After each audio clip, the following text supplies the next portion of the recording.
दोस्तों, जीवन में दुख की घड़ी आने पर हमें कई बार हारने का मन करता है, लेकिन आपको याद रखना चाहिए कि हर दुख का समय बीत जाता है और समय के साथ सब ठीक हो जाता है। मित्रों, भगवान श्री कृष्ण जी के कहे अनुसार जब भी जीवन में दुख आए तब अपने सुख के दिनों को याद करो और ये सोचो कि जल्दी ही अच्छे दिन आएंगे। मित्रों, सभी के जीवन में दुख की घड़ी आती है, इसका ये मतलब तो नहीं वो दिन रात निराश और दुखी रहे, परंतु उस समय हमको और अधिक लगन से अपने अपने काम पर जुट जाना चाहिए, जिससे हमारा मन दुख और निराशा की तरफ न जाए। मित्रों, भगवान श्री कृष्ण कहते हैं, जीवन में सबसे प्रथम व्यक्ति को दुख की घड़ी और संकट के समय साहस के साथ उसका सामना करना चाहिए और हर परिस्थिति में डट के खड़े रहना चाहिए। मित्रों, भगवान श्री कृष्ण ने ठीक ही कहा है कि जिंदगी का रोना भी कोई रोना है, जिंदगी तो रोकर काटो या हंसकर वह तो कट ही जाती है। इसलिए जीवन में सुख और दुख जिंदगी के हिस्से हैं, इन्हें खेल की तरह खेलते हुए चलने का नाम ही जीवन है। मित्रों, अगर दुखों को नजरअंदाज न किया जाए तो जीना मुश्किल हो जाता है, परंतु दुख का प्रत्यक्ष रूप जितना बड़ा दिखाई देता है, अंदर से वह उतना ही खोखला और कमजोर होता है। इसलिए मित्रों, जीवन में अगर विचारों को मजबूत बनाकर रखा जाए तो दुख हवा के झोंके के साथ गायब होने वाले पानी के बुलबुलों की तरह होते हैं।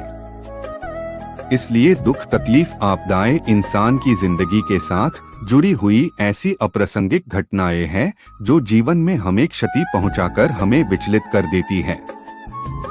लेकिन कभी कभी तो अविवेकी इंसान सहन शक्ति के अभाव में अपने होश खो बैठता है और मुसीबतों को टालने की कोशिश करते हुए भी हमारा मन विचलित हो ही उठता है और जीवन में आगे बढ़ने के सारे दरवाजे बंद होते देखकर सिर पकड़कर बैठने के सिवाय कोई और रास्ता नजर नहीं आता। आखिर ऐसा क्यों होता है? इसलिए मित्रों, आज हम समझेंगे भगवान श्री कृष्ण जी के अनमोल विचार से कि आखिर जीवन में दुख की घड़ी आए तो क्या करें और दुख के समय क्या करना चाहिए। मित्रों, कृपया हेडफोन का प्रयोग जरूर करें ताकि भगवान श्री कृष्ण जी के अनमोल विचारों को समझ सकें। मित्रों, भगवान श्री कृष्ण कहते हैं, मनुष्य के जीवन में दुख आने का कारण यह है कि हमारी नकारात्मक सोच और चिंतन हम पर हावी हो जाते हैं। इसलिए मनुष्य जैसा सोचता है वैसा ही बन जाता है। अगर मनुष्य की सोच सकारात्मक होगी तो दुख में भी कहीं न कहीं सुख की अनुभूति होगी।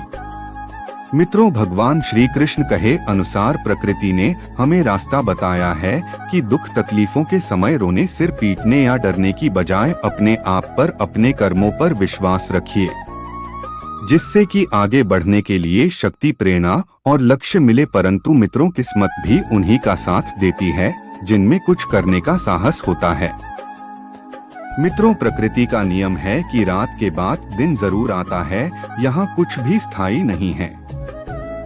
लेकिन बुरे वक्त में हमें भी सुख रूपी सुबह का खुशी खुशी इंतजार करते रहना चाहिए, जो हमारे लिए एक नई ऊर्जा का निर्माण करती है।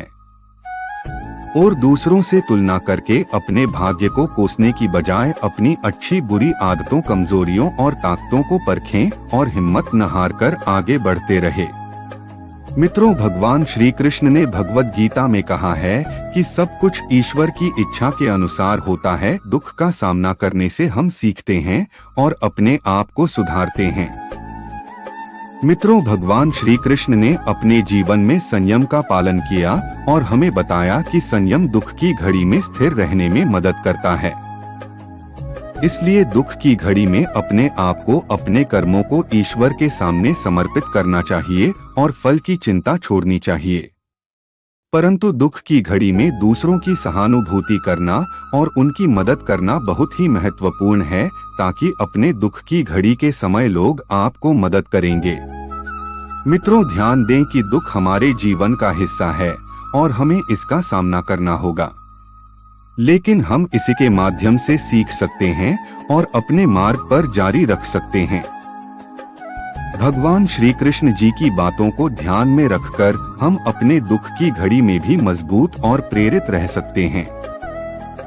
मित्रों, भगवद गीता में कहा गया है कि जीवन की असली सफलता उसका निष्कलंक भगवान में ध्यान रखने में है। आत्मसमर्पण और समर्पण भावना रखना भी दुख की घड़ी में सहारा देता है।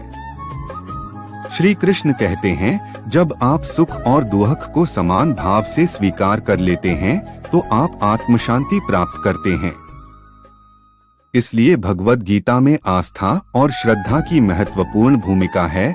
आपको भगवान या जीवन की ऊंचाइयों तक पहुंचने के लिए विश्वास रखना चाहिए और जीवन में संतुलन रखना और योग का पालन करना भी महत्वपूर्ण है। योग आपको मानसिक शांति और शारीरिक स्वास्थ्य की दिशा में मदद करता है। दोस्तों, इस वीडियो के माध्यम से आप सभी कितना मोटिवेट हुए हो, कृपया कमेंट बॉक्स में जय श्री कृष्णा लिखें ताकि हम समझ पाएं। और वीडियो आप सभी को अच्छा लगा हो तो एक लाइक कर दें और हमारे कृष्णा ग्रोथ मोटिवेशनल चैनल को भी सब्सक्राइब कर दें ताकि आप सभी को हमारे वीडियो की नोटिफिकेशन जल्दी मिल सके। धन्यवाद मेरे प्यारे मित्रों, जय श्री कृष्णा, राधे राधे।